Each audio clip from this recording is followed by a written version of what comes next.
Yes, I'm back. Ramir Boulder po.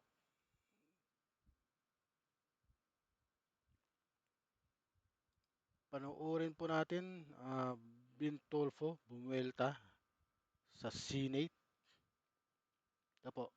Naman natin ang isa sa mga pinangalanan ni Senador Rodante Marcoleta, ang broadcaster na si Ben Tulfo. Magandang gabi, Ben. Magandang gabi sa inyo. Ay, Good diretsahang evening. tanong na sa iyo, Ben, no? May galit ka ba kay Senator Marcoleta? Hindi naman. I think may problema lang siguro dito. I believe that we have the same, direction, but different siguro destination. Pinersonal na yata dito ni Senator Marcoleta sa kanyang Blue Ribbon Committee when I said something like, pwede naman mag-conduct ng separate investigation ng ating ombudsman whether may nakaupo na o wala na kasi mandato ng ating ombudsman yan eh. So separate investigation ang gagawin ng ombudsman. They can do a self-initiated investigation. And at the same time, pwede na sila mag-conduct ng fact-finding. If not, preliminary investigation. Tawagin na mga sangkot. Ngayon, nasabi ko na posible, Papa lang mag-grandstanding ng ilan dyan, so nasaktan siya roon. Naging personal yan. Oo. Ito naman sigurong senador na to, masyadong sensitive, napipikon, nababad trip, ginagamit yung pang kanyang TV program sa istasyon nila, na binanatan ako. So ako naman, the more na I would, as a broadcaster, meron naman akong karapatan magpahayag. Pero Because Ben, ang trabaho natin. pero Yes. Ben, may pinatutungkulan ka ba kung sino itong mga nagpapaepal dyan sa Senate Blue Ribbon Committee? Kasi nabanggit din ni Senator Marcoleta, even your brothers, no, ay kabahagi nito. Sino ba raw yung nagpapaipal? Well, it's like this. Alam natin siguro dito ang gagawin ng Senate Blue Ribbon Committee. At the end of the day, matapos ng kanilang investigation, i-forward pa natin yan sa ombudsman eh. Ang in aid of legislation naman ang Senado. Nasasanay ng mga tao sa ganyan eh. Kung titingnan natin, ano bang talaga ang ratio ng mga napoprosecute pag dumadaan sa Senate Blue Ribbon Committee? I-research niyan. Ilang percent? Kung tutuusin, sa ombudsman talaga, separate investigation, siguro naiinis siya doon sa sinasabi ko magpapaepal, grandstanding. Kasi, diretso naman natin, iba naman sa kanila, medyo nasasabit doon sa sinasabing flood control eh. Ngayon, para sa akin, I was just trying to make my point, pero nagiging sensitive ata ito, napipikon ata ito. Although kasama niya mga kapatid ko, it doesn't mean that because mga kapatid ko dyan, ay medyo save na sila. No, ginagawa kong trabaho ko. As a media person, let's separate realities from politics. Yung aking sinasabi, reality, mataas ng antas ng level ng awareness ng mga tao, as well as ang kulang knowledge about this controversy or anomaly dito sa Ghost Flood Control Project. Oh, well, in Alam relation... na nila, the question really is, ang mga tao nag-i-enjoy na lang eh, nagiging national pastime na lang to eh. So that is basically politics. The reality is, at the end of the day, may makakasuhan ba? Recommendatory lang naman ang Blue Ribbon Committee ni Marcoleta eh.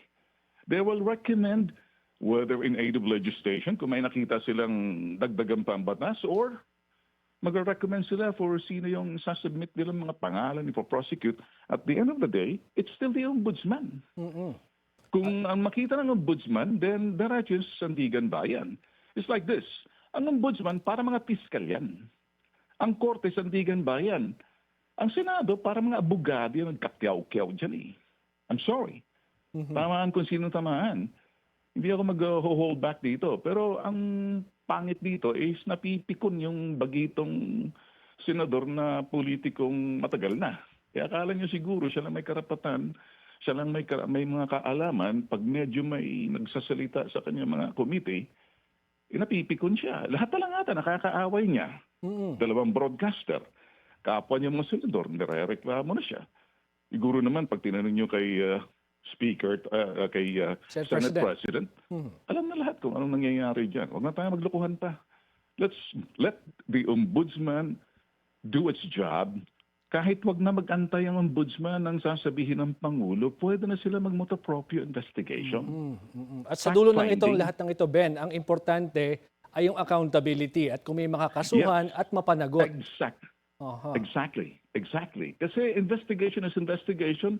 What's in aid of legislation? Well, people want prosecution. People want accountability. The people want accountability rito. And then, ano yun? Prosecution to culpability. Nasa Sandigan Bayan yan. Kung ano makikita ng ombudsman, kahit na anong gagawin ng Senado, i-recommend pa rin yung sa ombudsman eh. Alright. Ombudsman naman parang piskal eh.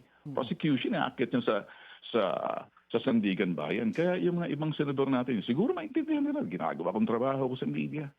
O this time, ang sinasabi ko, reality and politics. Yung politics na nasabi ko na parang, baka maging ano to eh, maging national pastime na lang to. Mga tao nalilibang eh, hindi na inaabangan kung ano magiging resulta, inaabangan kung sinong aawayin, kung sinong susoplahin, kung sino pahihiya, kung sino yung ibabang mo ang martilyo na to. Gusto mo gamitin ko to?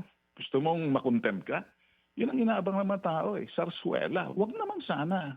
Oh, and Pareho tayo. anyway, Ben, ito, may bagong balita nga kasi nagbitiw na itong si Secretary Bonoan at pinalitan ni Transportation Secretary Vince Dizon. And in addition to that, nagpa-establish ang Pangulo ng isang independent commission to look into this flood control mess. Quick reaction to this. That is a very good move. As a matter of fact, bakit sa Pangulo yan, ano?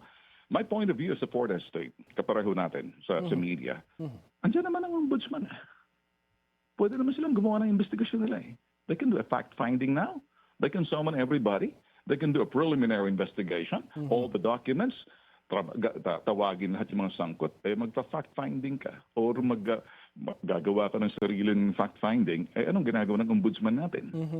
Kaya nga naninilbihan sa atin yung mga ombudsman, nasa charter nila yan eh. Alright. Abangan natin ang susunod na aksyon ng ombudsman. Maraming salamat. Broadcast journalist Ben Tulfo.